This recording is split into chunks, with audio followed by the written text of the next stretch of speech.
जय हिंद दोस्तों, कैसे हैं आप सब। उम्मीद करती हूँ आप सभी लोग अच्छे होंगे। आज हम 12 ज्योतिर्लिंग में से एक ज्योतिर्लिंग जो कि उत्तर प्रदेश के वाराणसी जिले में स्थित काशी विश्वनाथ मंदिर की बात करने जा रहे हैं। दोस्तों, अगर आप वाराणसी जाने का प्लान बना रहे हैं या अगर आप काशी विश्वनाथ जी के दर्शन करने जा रहे हैं तो ये वीडियो आपके लिए काफ़ी यूज़फुल है। आज की वीडियो में आपको बताऊंगी कि काशी विश्वनाथ मंदिर तक कैसे पहुंचना है, कितने दिन तक का प्लान बनाना चाहिए, वाराणसी में आपको रुकने की क्या क्या व्यवस्था है, काशी विश्वनाथ मंदिर दर्शन करने के पश्चात आपको कौन कौन से स्थान पर विजिट करना चाहिए, वाराणसी काशी विश्वनाथ में खाने पीने की क्या व्यवस्था है, वाराणसी के गंगा नदी में कौन से घाट पर आपको रहकर गंगा आरती में शामिल होना है, वाराणसी में आपको घूमने के लिए क्या क्या साधन लेना चाहिए और वीडियो के लास्ट में ये भी बताऊंगी कि वाराणसी घूमने के लिए एक व्यक्ति का कुल खर्चा कितना आएगा।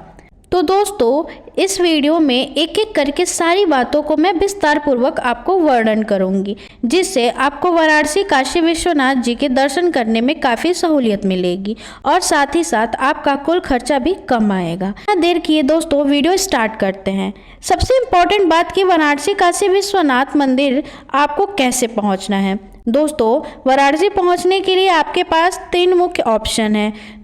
अगर पहले ऑप्शन की बात करूं तो वो है ट्रेन। तो ट्रेन के माध्यम से आप पहुंच सकते हैं वाराणसी के रेलवे स्टेशन, जो कि भारत के अनेक प्रमुख शहरों से सीधे कनेक्टिविटी आपको देखने को मिल जाएगी। तो आप वाराणसी पहुंच सकते हैं, या नहीं तो आपके वाराणसी में ही 5 किलोमीटर की दूरी पर ही आपको मड़वाडीह, जो कि अब के टाइम में बनारस रेलवे स्टेशन के नाम से जाना जाता है, वो मिल जाएगा। तो आप बनारस स्टेशन पर आकर वाराणसी पहुंच सकते हैं। और दूसरे माध्यम की अगर मैं बात करूं तो दोस्तों, अगर आप फ्लाइट से आना चाहते हैं तो वाराणसी में ही इंटरनेशनल एयरपोर्ट, जिसका नाम है लाल बहादुर शास्त्री एयरपोर्ट, वहां आप फ्लाइट के माध्यम से पहुंच सकते हैं। और एयरपोर्ट से आपको जो वाराणसी की दूरी पड़ती है वो 18 से 30 किलोमीटर की पड़ती है। तो आप टैक्सी या ऑटो के द्वारा वाराणसी पहुँच सकते हैं। चलिए दोस्तों, आखिरी ऑप्शन की बात करूं तो वो है आपका बस। अगर आप बाई रोड आना चाहते हैं तो फिर आपको वाराणसी के लिए ढेर सारी बसेस मिल जाएंगी, चाहे वो दिल्ली हो, चाहे वो कानपुर हो, लखनऊ हो, मिर्ज़ापुर हो, अनेक प्रमुख शहरों से आपको, अनेक राज्यों से आपको डायरेक्ट वाराणसी के लिए बसेस अवेलेबल हैं। तो आप रोड के माध्यम से भी आ सकते हैं, यानी वाराणसी पहुंच सकते हैं। तो अब बात करते हैं कि वाराणसी पहुंच चुके हैं तो वाराणसी सिटी में स्टे कहाँ लेना चाहिए, कौन से घाट के पास रुकना चाहिए, जिससे आपको काशी विश्वनाथ जी के दर्शन करने के लिए काफ़ी सहूलियत मिल जाए, जो कि हम पैदल और दूरी तय कर लें। तो वाराणसी पहुंचने के बाद आपको एक लोकेशन पर आना है जिसका नाम गोदौलिया है। दोस्तों, गोदौलिया आपको वाराणसी रेलवे स्टेशन से 20 रुपये ऑटो वाला लेगा और गोदौलिया ड्रॉप कर देगा। दोस्तों, रेलवे स्टेशन के ठीक सामने बना हुआ है वाराणसी का बस स्टैंड, वहाँ से भी आप ऑटो पकड़िए और आपको आना है गोदौलिया।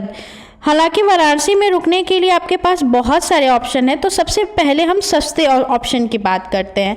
वाराणसी में रुकने के लिए आपके पास बहुत सारे ऑप्शन हैं, तो सबसे पहले सस्ते ऑप्शन की बात करते हैं। मैं बात करूं अगर सस्ते ऑप्शन की, तो आपका धर्मशाला है। काशी विश्वनाथ में आपको ढेर सारे धर्मशाला देखने को मिल जाएंगे, जो कि आपका गोदौलिया में ही पड़ता है। तो वहाँ आप किसी भी धर्मशाला में रुक सकते हैं, जिसकी कॉस्ट पड़ जाएगी आपको 200-250 रुपये एक दिन का पर पर्सन लगता है। तो आप वहाँ स्टे ले सकते हैं। या अगर आप थोड़े से बजट होटल में रुकना चाह रहे हैं तो आपको होटल भी आराम से मिल जाएंगे, जो जिसकी कॉस्ट आ जाती है 500-600 पर पर्सन। तो आपको ये होटल भी मिल जाएगा और आप स्टे कर सकते हैं।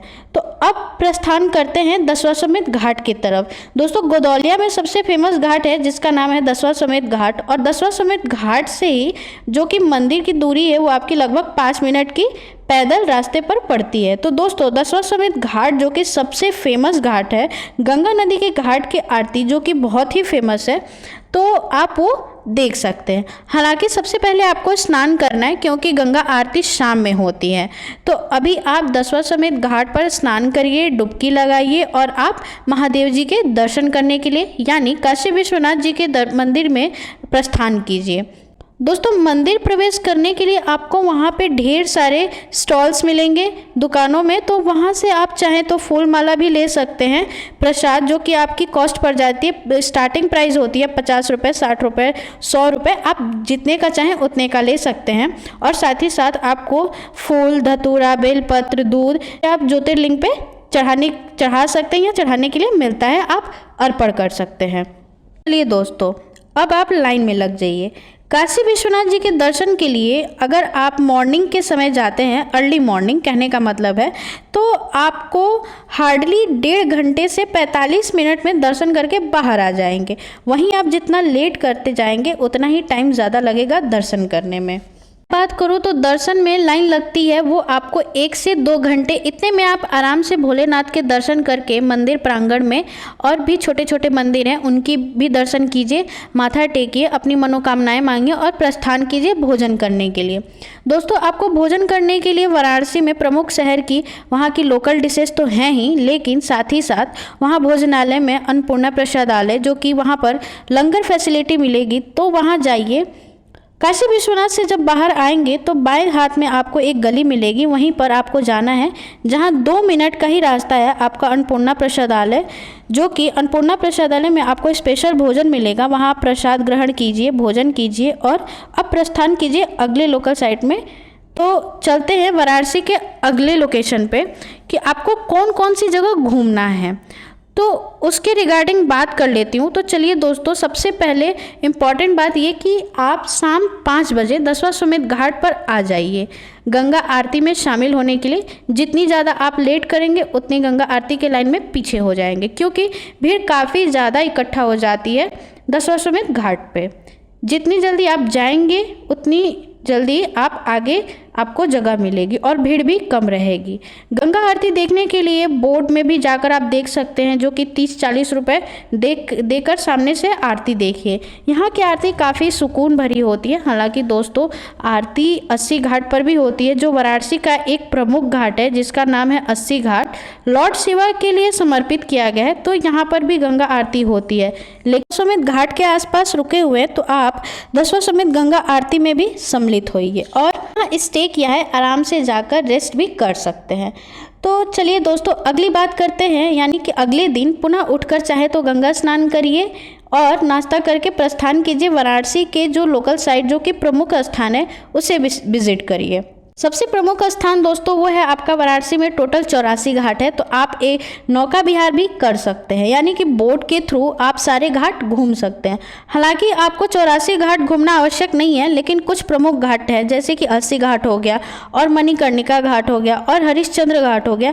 ये 2 घाट ऐसे हैं जहाँ पर अंतिम संस्कार मोक्ष प्राप्त होती है। घाट पर आपको यहाँ पे लाशें जलती हुई देखने को मिलेंगी। और भी घाट हैं, आप नाव के थ्रू जितनी भी फेमस घाट हैं वो सब बोट के थ्रू घूम सकते हैं। बोट वाला आपको फेमस घाट दिखाने के लिए लगभग 400, 500, 600 इस तरीके से चार्ज करेगा। आप बार्गेनिंग करवा के आप जितनी भी फेमस घाट है आप घूम सकते हो। और अब प्रस्थान कीजिए जो कि है दुर्गा मंदिर। दोस्तों वाराणसी में एक दुर्गा मंदिर है जो कि आप ऑटो के माध्यम से जा सकते हैं। ऑटो वाले को दोस्तों 400 से 500 में हायर कर लीजिए और वो ऑटो वाला आपको 3 से 4 पॉइंट घुमा देगा, जिसमें से आपका आता है वाराणसी का BHU यानी बनारस हिंदू यूनिवर्सिटी बोला जाता है। दोस्तों बनारस हिंदू यूनिवर्सिटी इतना बड़ा है कि आपको उसको घूमने के लिए लगभग 1.5 से 2 घंटा तो ज़रूर लगेगा। और साथ ही BHU में ही एक और मंदिर है जिसका नाम है न्यू विश्वनाथ मंदिर।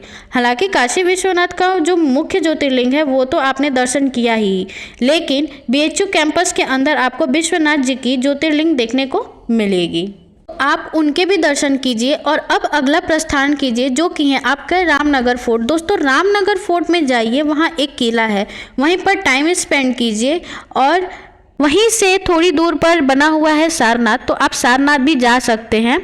वहाँ भी जाइए और कुछ टाइम स्पेंड कीजिए और ये सारे स्थान घूमने के बाद आप स्पेंड कीजिए और सारे स्थान घूमने के बाद आप अपना बैग पैक कीजिए होटल से और रवानगी ले लीजिए। चलिए दोस्तों, अब बात करते हैं आपको वाराणसी घूमने के लिए कितने दिन का ट्रिप बनाना चाहिए और आपको कौन से समय पर आना चाहिए। हालांकि दोस्तों मैंने आपको जैसे बताया कि वाराणसी 4 दिन के लिए पर्याप्त है, क्योंकि आपको पहले दिन में दर्शन कर लेंगे, गंगा आरती में सम्मिलित हो लेंगे, क्योंकि वाराणसी कोई छोटा मोटा शहर नहीं है।